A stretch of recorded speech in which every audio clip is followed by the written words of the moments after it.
तो last episode में हमने देखा था कि ब्लैकी ने अपनी नई स्किल का यूज किया था और इस नई स्किल की वजह से ब्लैकी पंच तत्वों के एलिमेंट को यूज कर पा रहा था और अब ब्लैकी एक और एलिमेंट का यूज करते हुए उन लोगों के ऊपर आग बरसाना शुरू कर देता है और अब वो लोग ब्लैकी के इस अटैक से जैसे तैसे बच जाते हैं। और अब वो लड़की ब्लैकी की ऐसी पावर देख के वो अपने सीनियर से पूछती है कि सीनियर क्या कभी आपने ऐसा कोई बीस्ट देखा है जिसके पास ऐसी पावर हो। जिस पर ये सीनियर कहता है कि हाँ मुझे भी इस थर्ड वुल्फ में कुछ न कुछ गड़बड़ लग रहा है। और अब इतना कहते ही वो तीनों मिलकर फिर से एक और फॉर्मेशन बनाना शुरू कर देते हैं और फिर वो तीनों मिलकर उस फॉर्मेशन को बनाने के बाद कहते हैं कि भले तुम्हारा थर्ड आई वुल्फ कितना ही ज्यादा पावरफुल क्यों ना हो, लेकिन हमारे इस फॉर्मेशन के सामने तुम्हारा थर्ड आई वुल्फ कभी भी नहीं टिक पाएगा क्योंकि इस फॉर्मेशन के अंदर हमारी पावर एंडलेस है। और अब उस फॉर्मेशन को देख के ब्लैकी साउशन से कहता है कि ये तीनों तो स्ट्रॉन्ग नहीं है, लेकिन इन्होंने जो इस फॉर्मेशन को बनाया है उसमें मुझे कुछ अजीब लग रहा है। और अब ये सुनने के बाद साउशन भी इस फॉर्मेशन की ओर देखते हुए कहता है कि मुझे भी इस फॉर्मेशन के बारे में कुछ भी नहीं पता। और अब साउशन ब्लैकी से कहता है कि ब्लैकी अब तुम रेस्ट करो और अब इन तीनों को तुम मुझ पे छोड़ दो। जिस पर ब्लैकी कहता है कि तुम्हें लगता है कि तुम सिचुएशन को कंट्रोल में कर लोगे। तब साउशन फुल एटीट्यूड में कहता है कि सब कुछ मेरे ही कंट्रोल में है। और अब साउशन उस लीडर से कहता है कि तुमने अभी भी कहा कि तुम्हारी पावर एंडलेस है। जिस पर ये लीडर कहता है कि हाँ तुमने बिल्कुल सही सुना। तब साउशन कहता है कि तो फिर टेस्टिंग करना तो बनता है। और इतना कहते ही साउशन अपने एक पावरफुल पंच के साथ सीधे उनके ऊपर अटैक करने के लिए बढ़ जाता है। और अब ये देखकर वो लीडर कहता है कि सारी कोशिशें बेकार है। और तभी हम देखते हैं कि साउशन उस फॉर्मेशन से टकरा के सीधे बहुत ही दूर जाके गिरता है। और अब हम देखते हैं कि साउशन अपने सूट बूट में आ जाता है। और अब साउशन हंसते हुए उन सबको अपने ऊपर फिर से अटैक करने के लिए कहता है। और अब साउशन को बिल्कुल सही सलामत देख के वो लोग भी थोड़े शॉक हो जाते हैं क्योंकि उन तीनों ने अपनी फॉर्मेशन की पावर से साउशन के ऊपर अटैक किया था। और अब वो लड़की फिर से अपने सीनियर से कहती है कि सीनियर मुझे इस लड़के में भी कुछ गड़बड़ लग रही है। तब वो लीडर कहता है कि अभी ये बिल्कुल भी मैटर नहीं करता।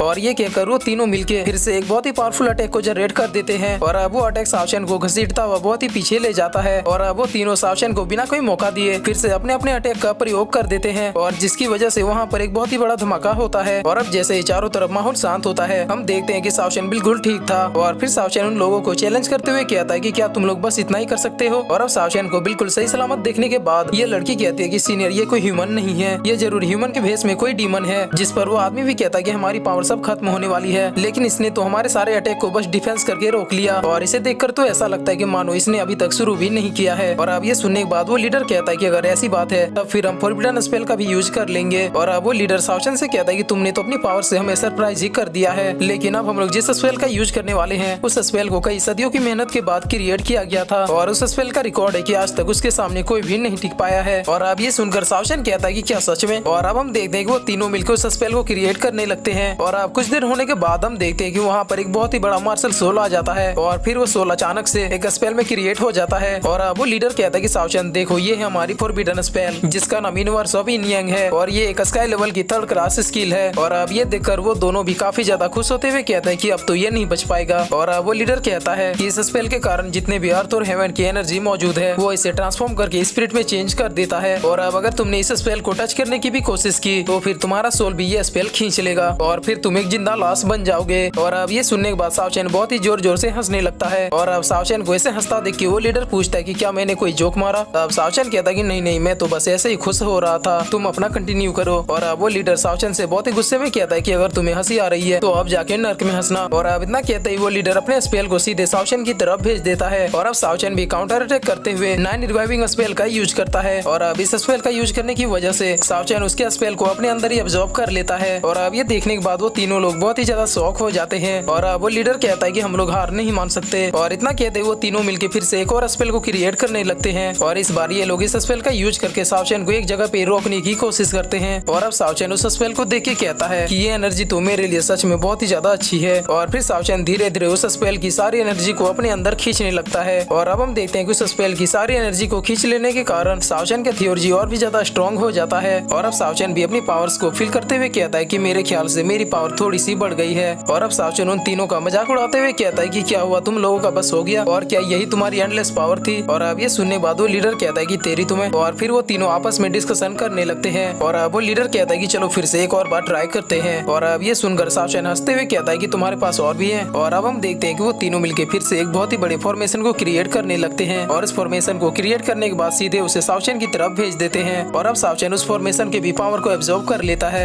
और अब ये देखने के बाद वो लीडर पूरी तरीके से हताश होता हुआ जमीन पे बैठ जाता है। और फिर वो साउशन से पूछता है कि आखिरकार तुम किस प्रकार के इविल स्पेल का यूज करते हो। जिस पर साउशन कहता है कि मुझे क्या पता। और वो लीडर कहता है कि हम लोग अपनी हार को स्वीकार करते हैं। जिस पर साउशन कहता है कि वेरी गुड। और फिर साउशन कहता है कि चलो फटाफट और तुम लोगों के पास जितने भी ट्रेजर्स हैं उसे जल्दी से मेरे हवाले कर दो। और अब ये सुनने के बाद सारे लोग भी हथियार डाल देते हैं और फिर हम देखते हैं कि सावचन के हाथ में पोटली भर के स्पेस रिंग थी और इधर हम ब्लैकी को देखते हैं जो कि स्पिरिट स्टोन को खा रहा था। और अब ब्लैकी सावचन से पूछता है कि क्या इतने ट्रेजर की मदद से तुम एक और ब्रेक थ्रू कर सकते हो। तब सावचन उन स्टोनों की तरफ देखते हुए कहता है कि मुझे नहीं लगता कि ये मुझे एंशिएंट बॉडी टेम्परिंग मंत्रा के 5वें लेवल तक पहुंचा देगी, लेकिन कुछ ना होने से तो कुछ होना ही बेटर है। और अब सावचन उन लोगों को अच्छे से लूट के वहाँ से जाने लगता है। और अब सीन चेंज होता है और हम क्रिम्सन कैंप को देखते हैं जहाँ पर डिंगरैंग सावचन को कहता है कि तुम तो अमेजिंग हो। और फिर डिंगरैंग कहता है कि मेरे ख्याल से मुझे नहीं लगता कि अब लोनली सोल हंटिंग ग्रुप इतनी जल्दी कैंगन सिटी पे हमला करेगी। और अब मेरे ख्याल से ये बिल्कुल सही मुहूर्त है कि अब जितनी जल्दी हो सके क्रिम्सन गार्ड उस ग्रुप को खत्म कर दे। और फिर डिंगरैंग अपने पास से भी एक पोटली निकालते हुए कहता है कि इस सिटी में जितने भी सोल हंटिंग ग्रुप के लोग आए हुए थे हमने उनका सारा सामान जब्त करके इसी में पैक कर दिया है। जिस पर सावचन इस पोटली को लेते हुए थैंक यू कहता है। और अब डिंगरैंग कहता है कि मेरे पास तुम्हारे लिए एक और न्यूज है और हो सकता है कि ये तुम्हारे लिए इम्पोर्टेंट हो। और फिर डिंगरैंग कहता है कि क्या तुम द ग्रेट पावर प्लेस को जानते हो। जिस पर सावचन भी शौक होते हुए कहता है कि क्या द ग्रेट पावर प्लेस। तब डिंगरैंग बताता है कि ऐसा कहा जाता है कि कैंगन सिटी के माउंटेन्स पर किसी अननोन जगह में ये प्लेस छिपा हुआ है और 100 सालों से लोग इसे ढूंढने की कोशिश कर रहे हैं, लेकिन आज तक किसी को भी नहीं मिला। लेकिन मेरे ग्रैंडफादर ने मुझे बताया था कि द ग्रेट पावर प्लेस सच में एग्जिस्ट करता है। और फिर डिंगरैंग बताता है कि आज से 100 सालों पहले आइसबर्ग के ऊपर में कभी कभी उस पावर प्लेस को देखा जाता था और उस प्लेस को बस कुछ ही लोगों ने देखा था, जिनमें से एक मेरे ग्रैंडफादर भी थे। और इसके अलावा उस जगह पे एक मंदिर भी दिखाई पड़ता था जो कि समय के बहाव को भी चेंज कर सकता था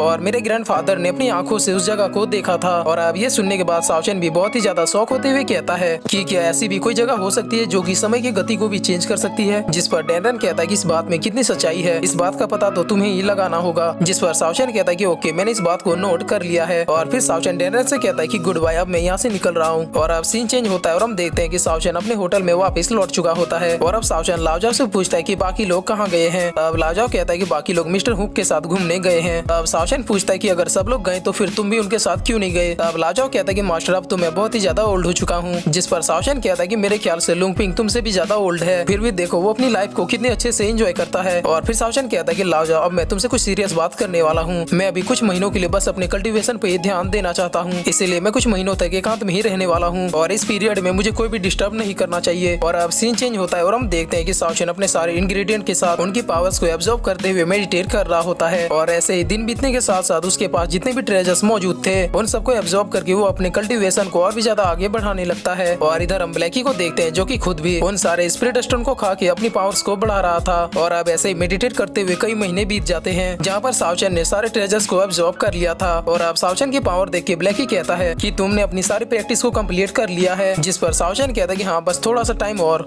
फिर हम देखते हैं कि सावचन की थ्योरी पहले से बहुत ही ज्यादा स्ट्रॉन्ग हो चुकी थी। और अब सावचन खड़े होते हुए कहता है कि मैंने अपनी प्रैक्टिस को कंप्लीट कर लिया है और अब तो मेरे ख्याल से मैं लोनली सोल हंटिंग ग्रुप के फॉर्मेशन को बस एक ही पंच में तोड़ सकता हूँ। जिस पर ब्लैकी भी ऑसम कहता है। और अब हम देखते हैं कि सावचन अपने कमरे से निकल के बाकी लोगों से इतने दिनों बाद मिलता है, जहाँ पर सारे लोग बहुत ही उदासी से कहते हैं कि मास्टर फाइनली अब बाहर निकल गए। और अब उनका चेहरा देखने के बाद सावचन कहता है कि क्या हुआ, तुम लोगों का फेस सुथरा क्यों है। तब लाओजाओ कहता है कि मास्टर, इन 3 महीनों में जब आप प्रैक्टिस में बिजी थे तब यहाँ पर बहुत कुछ हो चुका है। और अब हम देखते हैं कि एक लड़के ने बीस्ट मास्टर और स्वॉर्ड को अपने कैद में करके रखा है और इसके साथ ही उस लड़के के आगे लाशों का पहाड़ बना हुआ है, जहाँ पर कई क्रिम्सन गार्ड के वॉरियर्स और इसके साथ ही सिटी के कई लोग मरे हुए थे। और फिर इसी के साथ ये एपिसोड यहीं पे खत्म होता है।